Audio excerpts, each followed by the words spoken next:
Salve, salve galera! Sejam bem-vindos para mais um Tributologia.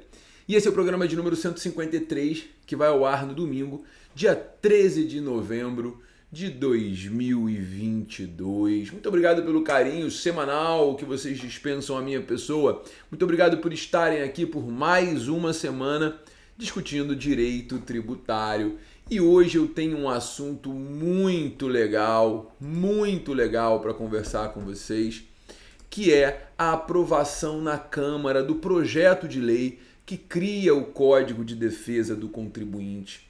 É muito interessante esse projeto de lei complementar número 17 de 2022.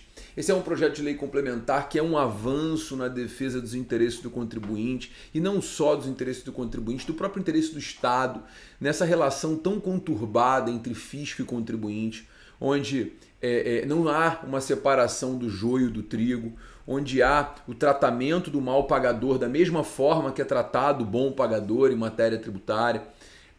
Essa relação onde a parte mais forte é protegida e a parte suficiente apanha diariamente, que é o contribuinte, principalmente, de novo, o bom pagador. Eu queria destacar alguns pontos aqui nesse Tributologia daquilo que foi, ou melhor, que está previsto no projeto de lei complementar número 17 de 2022, né? Esse é um projeto de lei complementar que realmente, gente, representa um marco histórico, caso seja aprovado pelo Senado, caso seja sancionado, por óbvio, porque efetivamente melhora, uniformiza os procedimentos, incentiva o bom pagador, define um padrão para as multas, ou seja, é um projeto que traz como eu diria, um ar, um respiro, né, de esperança para essa relação entre contribuinte e fisco, que hoje é uma relação extremamente abusiva. Esse projeto de lei é de autoria do deputado Felipe Rigoni, lá do Espírito Santo, e foi aprovado, né, como forma de substitutivo ao projeto do deputado Pedro Paulo, né? Nesse caso, é uma oportunidade única que existe efetivamente para que haja uma justiça fiscal no Brasil, né? No projeto de lei, a gente encontra, por exemplo, algumas questões que trazem uma segurança muito grande. Exemplo, a gente passa a ter um desconto regressivo sobre multas e juros de mora para o contribuinte que pagar o tributo voluntariamente. Então, por exemplo, foi lavrado um auto de infração. Se foi lavrado um auto de infração e o contribuinte efetua o pagamento dentro do prazo para impugnação, ele tem 60% de desconto de acordo com o projeto de lei. Ele tem 40% de desconto se ele decide desistir do processo administrativo em primeira instância. Ou seja, ele tentou, por acaso, melhorou sua condição financeira, teve um fluxo melhor, não quer mais brigar, pagou 40% de desconto. 20% de desconto nos demais casos. Ou seja, se ele pagar em até 20 dias depois do encerramento da esfera administrativa, ele ainda vai ter 20%. Isso pode ser um grande estímulo, porque 20% em créditos tributários pode representar uma ação judicial de 20 anos. Pode valer muito a pena para o contribuinte buscar efetuar o pagamento do tributo com esses 20%. Gente, numa dívida de R$1 milhão, 20% são 200 mil. São 200 mil. É claro que aqui o desconto ele se aplica em multas e juros. Então, nessa dívida de R$1 milhão, pelo menos 700 mil vão ser de multas e juros, né? E aí você está falando de pelo menos aí 140 mil reais, 20% de desconto, que é muito relevante. Né? Então, assim, se houver, né, uma confissão do contribuinte e a desistência na via administrativa, ou mesmo na justiça, os descontos ainda vão ser acrescidos de 20 pontos percentuais. O desconto pode chegar a 80% se houver a confissão do débito. A confissão do débito é importante para a Receita, porque interrompe o prazo prescricional. Então, esse desconto pode chegar a 80%, é muito relevante, beneficia muito o bom pagador, né? Agora, a lei também traz, o projeto de lei também traz uma justiça fiscal, porque se o fruto dessa autuação for uma conduta dolosa, fraudulenta, simulada, ou se o devedor for quanto mais, os descontos caem pela metade.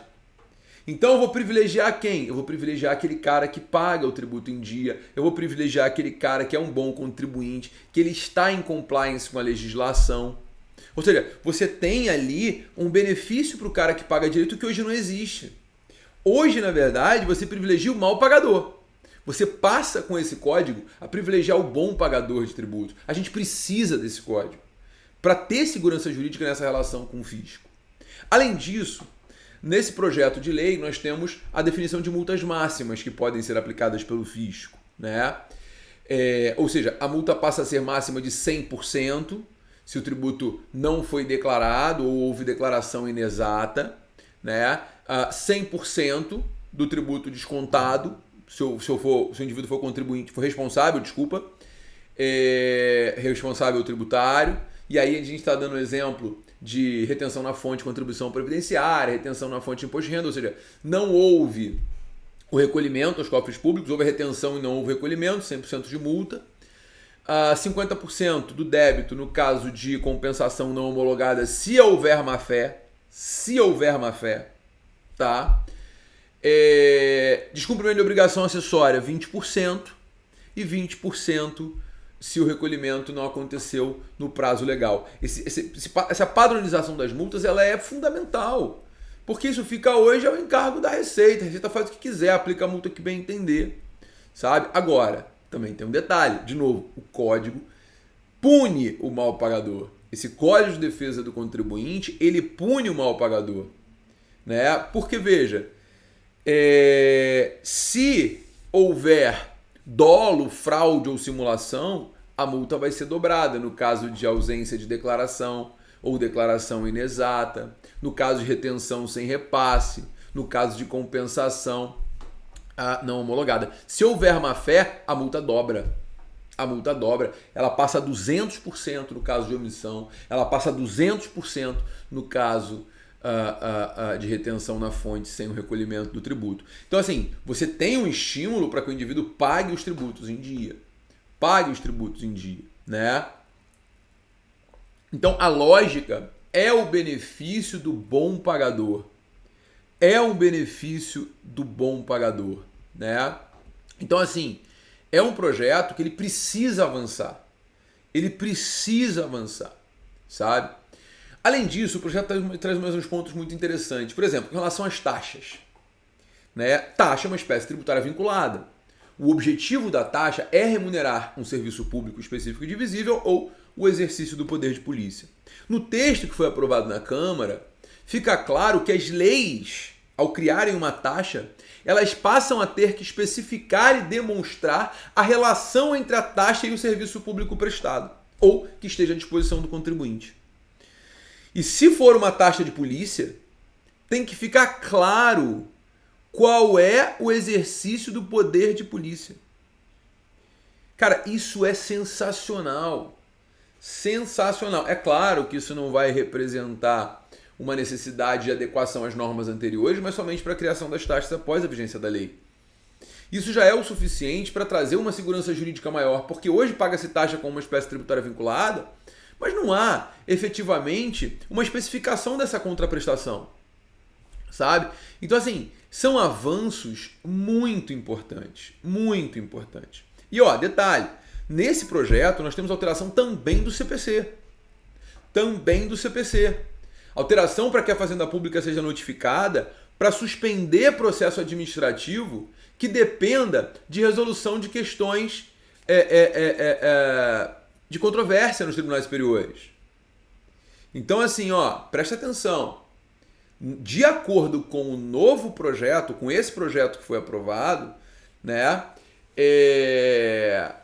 se houver repercussão social, assunção de competência, se houver resolução de demanda repetitiva, se houver repercussão geral, né, se houver medida liminar no STF que vai influenciar na legislação tributária, as fazendas devem ser notificadas para que os processos administrativos fiquem suspensos até que esses recursos, até que esses institutos de processo civil sejam julgados, o que dá uma segurança muito grande.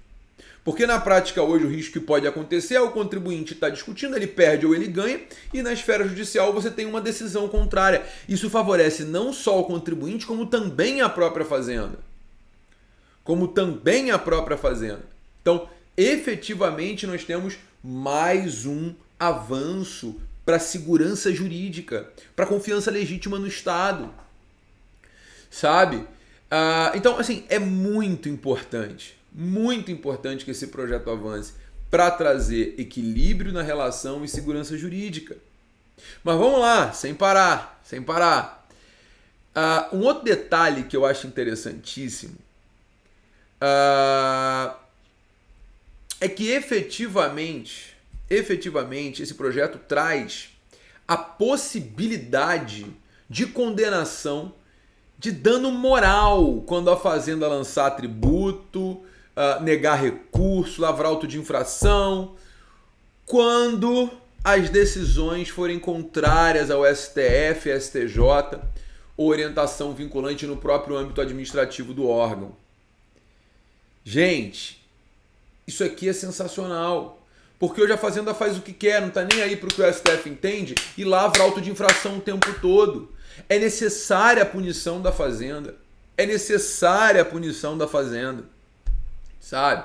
Então, assim, na boa, eu digo para vocês com 100% de segurança, a aprovação desse código traz um respiro, uma brisa de esperança para que haja um equilíbrio na relação jurídica.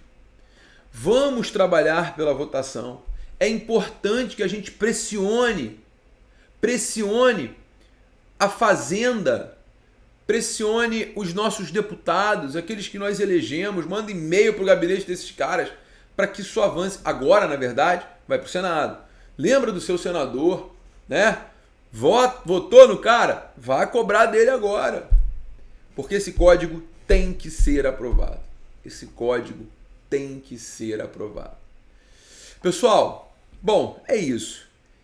Esperança acima de tudo. Vamos esperar e torcer para que haja a aprovação do Código de Defesa do contribuinte ou do pagador de tributos, como alguns dizem por aí. Senhoras e senhores, muito obrigado pelo carinho. Foi um prazer estar com vocês por mais uma semana. E na próxima semana tem mais tributologia. Um beijo enorme e até a semana que vem. Tchau, tchau, pessoal.